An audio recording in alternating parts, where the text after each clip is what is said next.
కథ కాదు జీవితం. 2010లో మే టైంలో అప్పుడు ఏమైందంటే వాళ్ళంతా ఏదో చేసుకున్నారట, కేసులు అవి నడిస్తే ఆమెకు ఆస్తి కావాలి, భర్త వద్దన్నారు. మరి నీకు ఆస్తి కావాలా, భర్త కావాలన్నారు. ఆస్తి లేకుండా పర్లేని సరేని వచ్చాను. అతను నందినగర్లో ఒక రూమ్ తీసుకున్నాడు. మేము ఒక 3-4 డేస్ ఉన్నాం మేడం.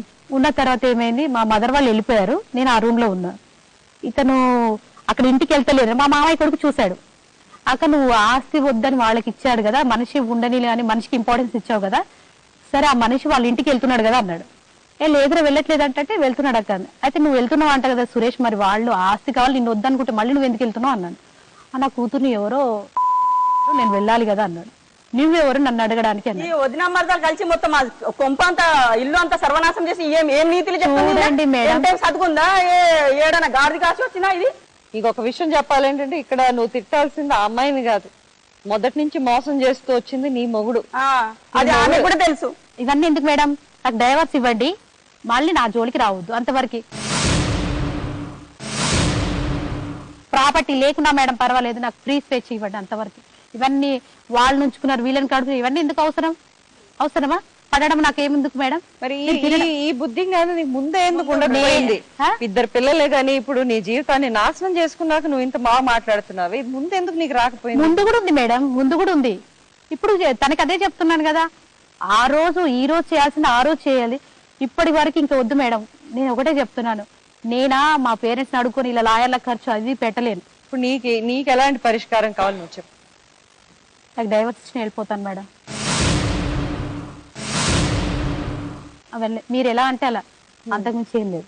నువ్వేం కోరుకోవట్లేదా? నేనేం కోరుకోను. అంటే నువ్వే చూసుకుంటావు. నా కూతురు నేను జాబ్ చేస్తున్నాను, నా కూతురు నేను పోషించుకోగలుగుతాను. ఈ స్టేటస్ లో ఉన్న దానివి నువ్వు ఒక పెళ్ళైన మగవాడు, నీకు ఏ రకంగానూ తగని ఆ పరిస్థితులలో ఎందుకు చేయాల్సి వచ్చిందో నాకు అందరి జీవితాలు నాశనం అయినాయా లేదా? ఇప్పుడు ఒకటి మేడం, పీస్ఫుల్ మెంటల్ పీస్ అనేది లేదు. డైవర్స్ ఇచ్చారనుకోండి, నాకు ప్రాపర్టీ అవసరం లేదు, తీసుకెళ్ళిపోతాను అంతే. మళ్ళీ ప్రాపర్టీ ఇది నాకు డైవర్స్ ఇచ్చిన తర్వాత నా ఏరియా చుట్టూ తిరగొద్దు. ఆమె అంటుంది కదా నాదే తప్పు అని. నేను ఇప్పటి వరకు తిరగలేదు, నా కూతురు ఒక కూతురు ప్రామిస్ చేయమని చేస్తాను. తప్పు లేదంటే అంటే ఆమె మొగుడు నేను గుంజుకున్నాము, ఆమె నా మొగుడు గుంజుకోలే, మా ఇంటికి రాలే, చెయ్యలే, ఏం చూడండి మేడం. ఇప్పుడు తన మొగుడు తనని తీసుకోమనండి, నేనేమన్నా చిన్నపిల్లనోడ బ్యాగులు పెట్టుకుని వెళ్ళడానికి?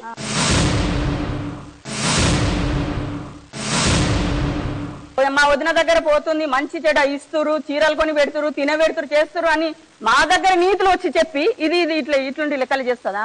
ఈమెకి పద్ధతియేనా అది చేసేది? అది మీరు ఆమె నన్నంటుంది కానీ నువ్వు పక్కన చూడండి మేడం, తన పక్కీలు తనకి ఈ తెలివి అప్పుడు లేదా మేడం? ఆమెతో తిరుగుతుంటే ఏం చేసింది ఈవిడ చెప్పండి?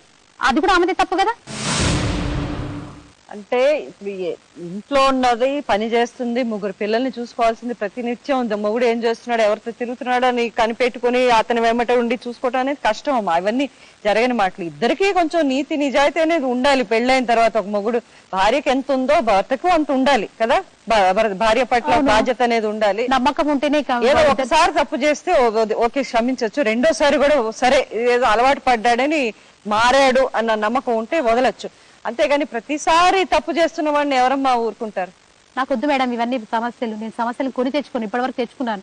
నాకు డైవర్స్ చేయండి, ఏ ప్రాపర్టీ ఏది అవసరం లేదు, హాయిగా వెళ్ళిపోతారు. ఇప్పుడు చెప్తున్నాను మేడం, మీరు ఇప్పిస్తే హాయిగా వెళ్తారు. మళ్ళీ నా ఏరియాలోకి వస్తే నేను పోలీసులకు మీకని ఇన్ఫార్మ్ చేస్తాను. నా కూతురు నేను పోషించుకోగలను. మీ వైపు మీరు ఏదైనా నిర్ణయం తీసుకోండి మేడం, అంతే. నేను ఎందుకు, నాకు లేక నీ దగ్గర యాచించడానికి రాలేదు, నీ భర్త నేను లాక్కోవడానికి రాలేదు. నీ భర్త గురించి నిత్యం చెప్పాను, నువ్వు వదిలేసుకున్నావు. మేము ఇప్పటి వరకు తినలేదు మేడం, మమ్మల్ని అంటే వాళ్ళకే తాకుతుంది. వదిలేస్తున్నాం కానీ నీకు చెప్పినా నేను నా భర్తని వదిలేస్తున్నా, నువ్వు ఉంచుకోని. వేరే వాళ్ళ మేడం హక్కులేదు. అయ్యో మేడం, నేను నా కళ్ళతో చూసిన వీళ్ళిద్దరు. సరే, అందులో ఈ అమ్మాయి తప్పు కంటే మీ డాడీ తప్పే ఉంది. ప్రతిసారి మోసం చేస్తూ వచ్చాడు. సో నువ్వేమన్నా అనాలంటే నీ పట్ల బాధ్యతతో నడుచుకోవాల్సింది మీ ఆయన. అతనే కదా మేడం, ఆ అమ్మాయిని మోసం చేసుకున్నాడు గానీ ఏదో అమ్మాయి కాదు మేడం. మోసం ఎట్లా ఆమెకి తెలుసు. నాదే తప్పంటున్నావు కదా, ఇచ్చేయి వెళ్ళిపోతాము. నాకు అలాంటిది అవసరం లేదు. నీ ప్రాపర్టీ వద్దు, నీ మొగుడు వద్దు, నాకెందుకు పనికి రాక ఈమెకి నేను ఉండలేదు మేడం, 15 రోజులు కూడా తనతో నేను కలిసి కాపురం చేయలేదు. పెళ్ళైన 3 days ఉన్నాడు అదే రూమ్ లో, వాళ్ళు ఊరికి నన్ను టార్చర్ చేస్తే నేను సామానాలు తెచ్చుకుని హాస్టల్లో ఉన్నాను. చాలా చాలా బుద్ధి తక్కువ పని చేసావు నువ్వు. ఆమె జాబ్ కు పోతుంది, ఆమె పిల్లల్ని ఆమె పోషించుకుంటదంట. నువ్వు బంగ్లాకు పో, నువ్వు బంగ్లాకు నీకు పికప్ డ్రాప్ చేస్తా అంట, ఆమెకు పికప్ డ్రాప్ చేస్తా అంట. ఆమె ఆయన మధ్యలో చాలా తప్పు, చాలా అంటున్నా కదా. వదిన మద్దలు కలిసి మొత్తం మా కొంప మొత్తం అమ్మాయి మోసపోయింది, బాధపడింది. ఈ అమ్మాయిని మోసం చేసావు నువ్వు. అన్నిటికీ మాటలు బాగా నువ్వు చెప్తున్నావు అయ్యా, మాటలు బాగా నువ్వు చెప్తున్నావు. నువ్వు ఎవరిని నువ్వు సంతోష పెట్టలేకపోయావు. నువ్వు నిజంగా నువ్వు అంత ప్రేమించేవాడు అయితే ఆ అమ్మాయి నేను కాదనుకుంటుందా ఇప్పుడు? నేను ఆమెకి పెడతా కదా మన ఆమెకు అన్ని పెట్టినామనే తల్లిలో కొడుతుంది. మీ అందరితో మాట్లాడి కొంచెం కౌన్సిలింగ్ ఇవ్వటానికి మన షోలో డాక్టర్ గారు ఉన్నారు, లాయర్ గారు ఉన్నారు, వాళ్ళు వచ్చి మాట్లాడతారు.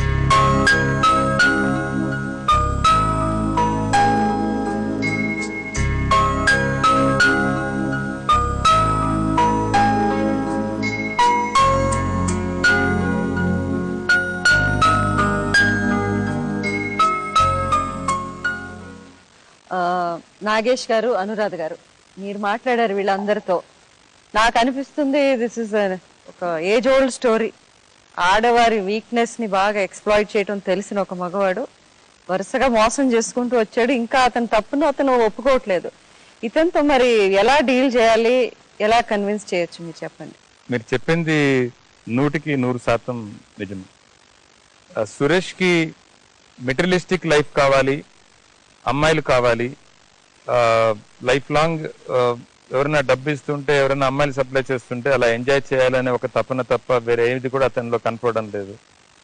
తన పట్ల తనకు బాధ్యత కానీ, తన కుటుంబం పట్ల తనకు బాధ్యత కానీ ఎక్కడ కూడా కనపడడం లేదు.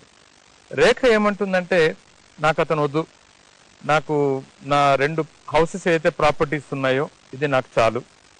సరే, కృష్ణవేణి ఆమె చదువుకున్న అమ్మాయి, ఎంటెక్ చేసింది.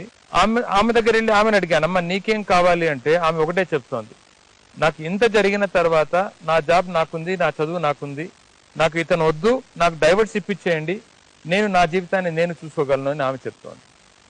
ఇంత జరిగినా కూడా అతనితో మాట్లాడితే అతనికి ఇంకా కళ్ళు తెరవడం లేదండి.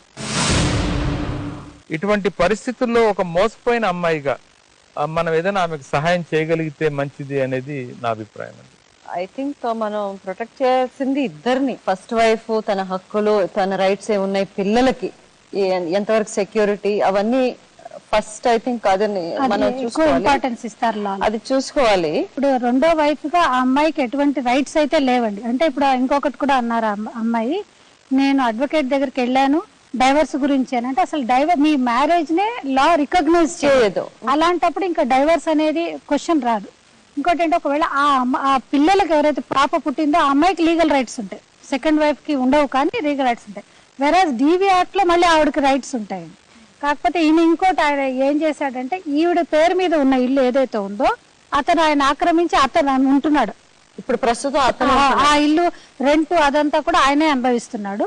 ఇప్పుడు ఇంకొక ఇల్లు ఏదైతే ఉందంటే వీళ్ళ పెద్దల నుంచి సంక్రమించిన ఇల్లు, అంటే వాళ్ళ తల్లిదండ్రుల నుంచి వచ్చిన ఇంట్లో ఈమె వాళ్ళ పిల్లలతోటి ఉంటుంది. అంటే దాని రెంట్ తోటి ఆ పిల్లల్ని చూసుకుంటుంది.